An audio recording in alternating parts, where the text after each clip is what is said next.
मित्रांनो, what went wrong मध्ये आपण आज एक रहस्यमय कथा ऐकणार आहोत, जी आपल्याला आयुष्यात सावध आणि जागरूक राहण्याची मोठी शिकवण देईल. या कथेचं नाव आहे विश्वासाचा सापळा. विदर्भातील शांत, साध आणि बाहेरून अगदी निरागस दिसणारं गाव होतं सावंगी. सकाळी शेताकडे जाणारे शेतकरी, चौकात राजकारणावर चर्चा करणारे काका आणि चहाच्या टपरीवर देश कसा चालतो यावर रोज निर्णय घेणारे तज्ज्ञ. गावात सगळं नेहमी सारखंच होतं. पण त्या वर्षीच्या ऑक्टोबर महिन्यात एक अशी घटना घडली की गावाचं हसू कायमचं हरवलं. गावात शंकरराव पाटील यांचं घर सगळ्यांना माहिती होतं. मेहनती कुटुंब, पत्नी दुर्गा आणि मुलगा समीर. समीर वयाने 25च्या आसपास, शांत पण स्पष्ट बोलणारा, गावात सगळ्यांना मदत करणारा. लोक म्हणायचे, हा मुलगा पुढे मोठा होणार, पण आयुष्य कधी कोणत्या वळणावर नेईल हे कुणालाच माहीत नसतं. दुर्गाबाई काही वर्षांपासून एकटेपणात जगत होत्या. नव्याच्या मृत्यूनंतर घर, शेत आणि जबाबदाऱ्या त्यांच्या अंगावर आल्या. सुरुवातीला गावाने सहानुभूती दाखवली, पण हळूहळू त्यांच्या आयुष्यात रमेश नावाचा एक माणूस आला. शहरातून आलेला, गोड बोलणारा, नेहमी मदत करण्याच्या नावाखाली घरात वावरणारा. दुर्गाताई, तुम्ही एवढं काम करू नका, मी आहे ना, तो हस्त म्हणायचा. गावात कुजबुज सुरू झाली, पण दुर्गाबाई त्याकडे दुर्लक्ष करत होत्या. एकटेपणाला सोबत मिळाली होती, मात्र समीरला काहीतरी चुकीचं वाटत होतं. एक दिवस तो आईला म्हणाला, आई, हा माणूस मला बरा वाटत नाही, तो घरात जास्तच येतो. दुर्गाबाई चिडल्या, तुला प्रत्येकात वाईटच दिसतं, लोक मदत करतात तेही तुला खटकतं. समीर शांत झाला, पण त्याच्या डोक्यात संशय वाढत गेला. गावातल्या चहाच्या टपरीवर एकदा मित्रांनी चिडवत विचारलं, अरे समीर, तुझ्या घरी नवीन काका राहायला आले का? सगळे हसले. समीर मात्र गंभीर झाला.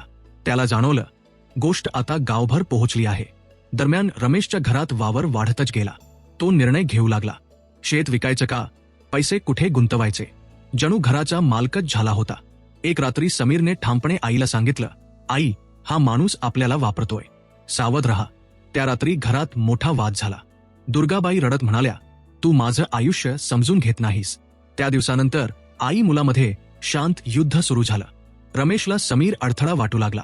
त्याने आपल्या 2 मित्रांना बोलावलं, बबलू आणि नितीन, गावात छोटे मोठे गैरप्रकार करणारे लोक. एक संध्याकाळी रमेशने समीरला फोन केला, चल, शेतात नवीन मोटार पाहायची आहे, तुझी मदत लागेल. समीर साधेपणाने तयार झाला. त्याला काय माहीत, तो शेवटचा प्रवास ठरणार आहे. शेतात पोहोचल्यावर वातावरण विचित्र शांत होतं. अचानक मागून दोघांनी त्याला पकडलं. हे काय करताय तुम्ही? समीर ओरडला. रमेशचा आवाज थंड होता, तू जास्त हुशार बनतोयस. हातपाय बांधले गेले. समीर झगडत राहिला. त्याचा आवाज मोकळ्या शेतात हरवत गेला. मारहाण सुरू झाली. प्रत्येक प्रहारात राग, भीती आणि स्वार्थ मिसळलेला होता. त्या क्षणी रमेशच्या चेहऱ्यावर भीती नव्हती, फक्त अडथळा दूर करण्याची घाई होती. काही वेळाने समीर शांत पडला. क्षणभर सगळे गप्प झाले. अरे, उठतोय का? बबलू घाबरत म्हणाला. पण उशीर झाला होता. घाबरलेल्या अवस्थेत त्यांनी त्याला रुग्णालयात नेलं. डॉक्टरांनी तपासलं आणि शांतपणे सांगितलं, तो आधीच गेला आहे. ही बातमी वायासारखी गावात पसरली. सुरुवातीला अपघात म्हणत प्रकरण दडपण्याचा प्रयत्न झाला, पण पोलीस निरीक्षक सावंत यांना काहीतरी संशय आला. जखमा अपघाताच्या नाहीत, त्यांनी डॉक्टरांना सांगितलं. तपास सुरू झाला. मोबाईल लोकेशन, कॉल रेकॉर्ड, साक्षीदार. हळूहळू सत्य बाहेर येऊ लागलं. गावात चर्चा रंगली. कोणी म्हणालं, चित्रपटात होतं तसं झालं.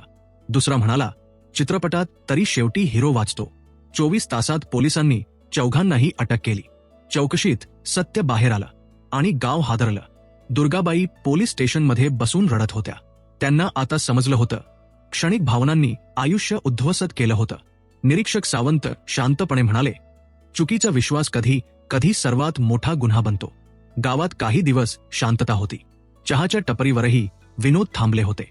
लोक पहिल्यांदाच गंभीरपणे बोलत होते, नात्यांबद्दल, विश्वासाबद्दल आणि चुकीच्या निर्णयांबद्दल. एक वृद्ध माणूस म्हणाला, आजकाल लोक एकटेपणापासून पळतात, पण चुकीच्या माणसाकडे धाव घेतात. ही कथा इथे संपत नाही, कारण अशा घटना फक्त बातम्यांमध्ये नसतात, त्या आपल्या समाजाच्या सावलीत घडत असतात. मित्रांनो, कधी कधी आयुष्यात चुकीचा निर्णय मोठ्या गुन्ह्याचं कारण बनतो. अंधविश्वास, भावनांवर नियंत्रण नसणे आणि योग्य वेळी सत्य स्वीकारण्याची भीती, हे सगळं मिळून आयुष्य उद्ध्वस्त करू शकतं. मित्रांनो, या कथेतून आपण काय शिकलं पाहिजे? नात्यांमध्ये विश्वास ठेवा, पण डोळे बंद करून नाही. आपल्या प्रियजनांशी संवाद थांबू देऊ नका. संशय निर्माण झाला तर शांतपणे बोलून तो सोडवा. आणि सर्वात महत्त्वाचं, क्षणिक भावनांसाठी कायमचं आयुष्य नष्ट करू नका.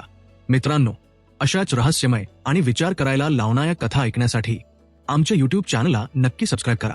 कारण पुढची कथा कदाचित आणखी एका व्हॉट वेंट रॉंग ची असू शकते आणि कदाचित ती आपल्याला वेळेआधी सावध करेल.